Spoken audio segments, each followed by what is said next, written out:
Donc la ville de La Riche a décidé d'aborder la thématique de la mixité dans les services en s'intéressant à ce que vivent les agents et les agentes.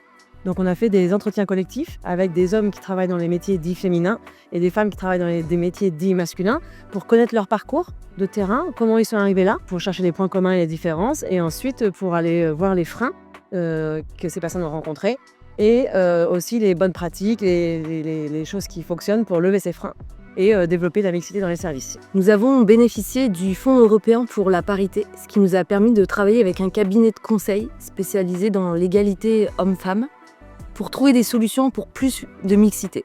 Quand on a 250 agents, c'est primordial de travailler sur ce sujet. Là, il y a eu la mise en place de théâtre forum, c'est-à-dire des ateliers qui, par le biais de situations, ont permis aux agents d'avoir des outils, d'identifier des stéréotypes, de savoir comment s'en prémunir, comment accompagner un collègue éventuellement en difficulté.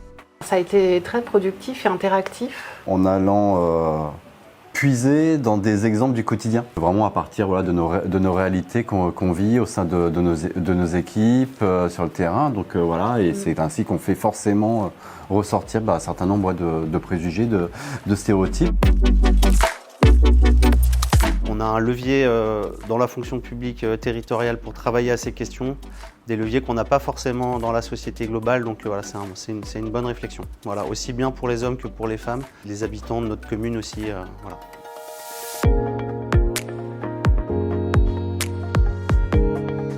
Des cas concrets, des situations où on se dit « Ah ok, dans ces cas-là, je fais plusieurs possibilités, m'interposer, aider, ouvrir un peu son champ des possibles dans les cas de conflit autour de ces sujets-là. » J'avoue que je ne pensais pas que les collègues allaient se livrer autant. En fait, le fait d'être ensemble, ça m'a permis de voir qu'il restait encore des choses où je pensais que là-dessus, les problèmes ils étaient résolus, mais en fait, pas du tout.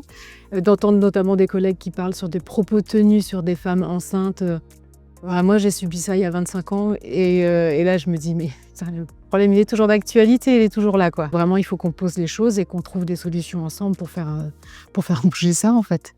On se croise dans les bureaux ou sur le terrain, mais c'est vrai qu'on n'a pas l'occasion d'en discuter comme là, où on en a discuté aujourd'hui. Des fois, ça fait du bien de voir un peu si on a un collègue qui n'est pas bien ou être à l'écoute de lui, ça peut servir. Ça permet aussi de soit découvrir des informations sur l'égalité femmes-hommes, soit quand on en connaît déjà un peu dans mon cas, d'approfondir un peu ses connaissances et d'avoir des cas concrets aussi de situations. D'égalité homme-femme ou de harcèlement, on ne se rend pas compte de toutes les conséquences que ça peut avoir. Malheureusement, même si on ne pense pas toujours que ça peut arriver, donc je pense que c'est très bien d'en parler avec les collègues. Ouais.